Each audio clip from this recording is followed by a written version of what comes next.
ខេត្តកំពង់ចាមក្រោមការដឹកនាំរបស់ឯកឧត្តមអ៊ុនចិន្តាជាអបាលខេត្តលោកបានយកចិត្តទុកដាក់ណាស់នៅក្នុងការផ្ដល់សេវាសាធារណៈល្អជូនទៅដល់ប្រជាពលរដ្ឋនេះដោយលោកបានធ្វើកិច្ចការងារ4ក្នុងពេលព្រមគ្នាទី1យើងពង្រឹងការផ្ដល់សេវាតាមយន្តការច្រកចេញចូលទៅមួយមកដល់ពេលនេះទូទាំងខេត្តកំពង់ចាមគឺយើងមានច្រកចេញចូលទៅមួយនៅគ្រប់ថ្នាក់ទាំងអស់ថ្នាក់ខេត្ត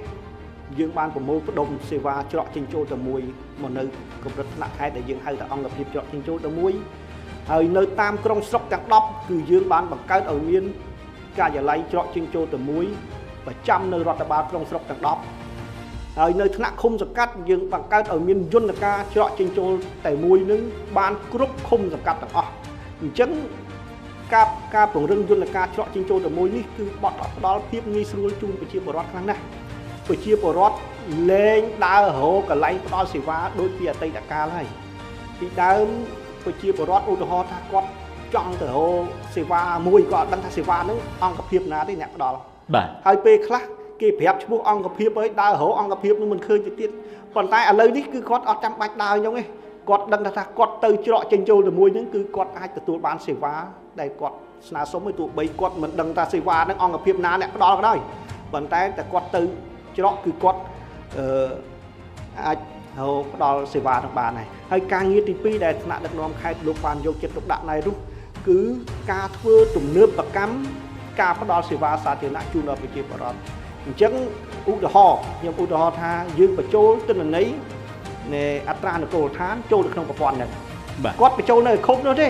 ប៉ុន្តែថ្ងៃក្រោយទៅប្រជាពលរដ្ឋចង់មកចម្លងនៅស្រុកក៏បានមកចម្លងនៅខេត្តក៏បានដោយសារតែយើងអាចឆែកប្រព័ន្ធនឹងហើយងាយស្រួលនៅក្នុងការឆែកឡើងវិញទៀតពេលដែលឆែកឃើញហើយគឺយើងបញ្ជៀសបានទាំងទី1យើងផ្ដល់សេវាឲ្យគាត់លឿនរហ័សដោយយើងមិនបានអង្គុយដើររោឆែកក្បាលសម្ជីគល់សភៅអីយើងអត់ពិបាកទេអត់ចំណាយពេលទេដោយសារយើងប្រើប្រព័ន្ធបច្ចេកវិទ្យាទី2កាត់បន្ថយនៅកំហុសគេហៅថាអក្ខរាវិរុទ្ធព្រោះយើងទាញយកទិន្នន័យដែលមានស្រាប់យកមកប្រើយើងអត់វាយឬក៏សរសេរឡើងវិញទេបាទកាត់បន្ថយការស្ទួនឈ្មោះកាត់បន្ថយអីទាំងអស់អញ្ចឹងប្រព័ន្ធនេះវានឹងជួយសម្រួលទៅដល់ការផ្ដល់សេវាសាធារណៈទាំងអ្នកផ្ដល់ហើយទាំងអ្នកមកទទួលនេះកាន់តែល្អប្រសើរហើយទី3នោះគឺ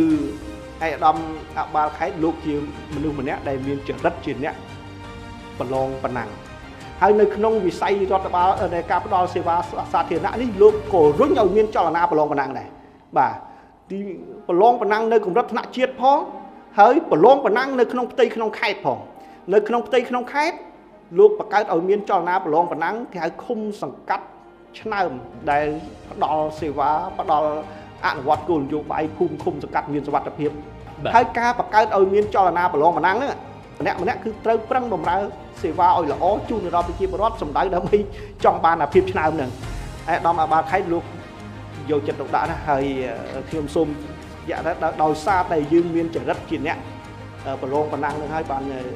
យើងបានទទួលបានជ័យលាភីច្រើនណាស់ក្នុងឆ្នាំកន្លងមកណាហើយចំណុចទី4គឺលោកតែងតែជំរុញអប់រំពង្រឹងសមត្ថភាពអប់រំមន្ត្រីដែលជាអ្នកផ្ដល់សេវានេះឲ្យផ្លាស់ប្ដូរអិរិយាបថនិយាយរួមថាធ្វើឲ្យល្អកុំឲ្យប្រជាពលរដ្ឋនឹងអន់សពុនចិត្តបាទ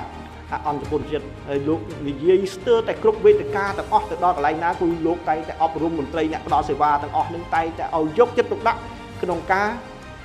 រៀបចំអិរិយាបថហើយពង្រឹងសមត្ថភាពជាប់ជាប្រចាំដែលយើងអាចនិយាយតម្លៃជារួមថាក្នុងរយៈពេលប្រហែលឆ្នាំចុងក្រោយនេះគឺបញ្ហាមិនប្រក្រតីនេះវាកាន់តែតិចទៅរហូតដល់ដូចជាឆ្នាំកន្លងទៅនេះស្ទើរតែអត់មានប្រាក់ទៅហើយ4ចំណុចនេះគឺជាអ្វីដែលឯកឧត្តមអបាលខេត្តលោកតែងតែខិតខំក្នុងការជំរុញការផ្ដល់សេវាសាធារណៈល្អជូនដល់ប្រជាពលរដ្ឋ